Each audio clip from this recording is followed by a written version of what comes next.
நமக்கு எந்த பிரச்சனையும் இருக்காது. ஆனா, நம்மளே ஒரு பிரச்சனைய உருவாக்கி கஷ்டப்பட்டுட்ருப்போம். அதுக்கு பேர் தான் ஓவர் திங்கிங்.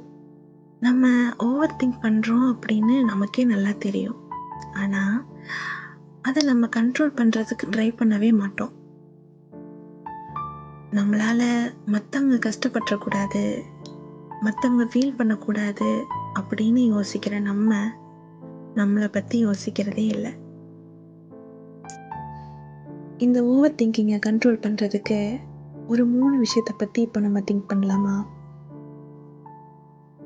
முதல் விஷயம், இந்த தாட்ஸ்னால நமக்கு ஒரு சொல்யூஷனோ இல்லை கிளாரிட்டியோ கிடைக்குதான்னு கொஞ்சம் நிதானமாக யோசிச்சு பாருங்களேன். அது நம்மளை கஷ்டப்படுத்திட்டு தான் இருக்கும். 2வது விஷயம், நீங்கள் யோசிக்கிறதால, அதாவது ஒருவேளை இப்படி நடந்துருமோ, ஒருவேளை அப்படி நடந்துருமோ அப்படின்னு நீங்கள் யோசிக்கிற விஷயங்கள் ப்ராக்டிக்கலாக நடக்கிறதுக்கு பாசிபிலிட்டிஸ் இருக்கா அப்படின்னு கொஞ்சம் செக் பண்ணி பாருங்கள். நம்ம ஓவர் திங்க் பண்ணி யோசிக்கிற விஷயங்கள் 90% நடக்கிறதுக்கான வாய்ப்பே இல்லை அப்படின்னு ஒரு ரிசர்ச் சொல்லுது. 3வது விஷயம், இப்போ நீங்கள் யோசிக்கிற விஷயம் உங்கள் கண்ட்ரோலில் இருக்கா அப்படின்னு கொஞ்சம் செக் பண்ணுங்கள். அது என்ன கண்ட்ரோலில் இருக்கிறது அப்படின்னா, இப்போது நம்ம ஒரு விஷயம் பண்ணி எஃபர்ட் போட்டால் அந்த விஷயம் மாறிடும் அப்படிங்கிற மாதிரி. எக்ஸாம்பிள், இப்போ நம்ம என்ன பேசணும், நம்ம என்ன பண்ணணும் அப்படிங்கிறது எல்லாமே நம்ம கண்ட்ரோலில் இருக்கிற விஷயங்கள். மற்றவங்க என்ன பேசணும், மற்றவங்க எப்படி நடந்துக்கணும் அப்படிங்கிறது எல்லாமே நம்ம கண்ட்ரோல் பண்ண முடியாது இல்லையா?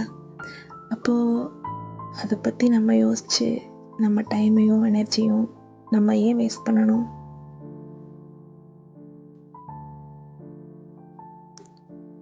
நம்ம மைண்டு நடக்கவே நடக்காத, பாசிபிலிட்டி இல்லாத விஷயத்த நடந்ததாக கற்பனை பண்ணி நம்மளை ஏமாற்றி நம்மளை கஷ்டப்பட வைக்குது. மற்றவங்க நம்மளை ஏமாத்துறது பத்தாதுன்னு நம்ம மைண்டே நம்மளை ஏமாத்திட்டு இருக்கு. நமக்கு எதிரி வெளியெல்லாம் யாரும் இல்லைங்க. நம்ம கூடவே இருக்கிற நம்ம மைண்டு தான் நமக்கு பெரிய எதிரியே. நான் உங்களை யோசிக்கவே வேணான்னு சொல்லலை.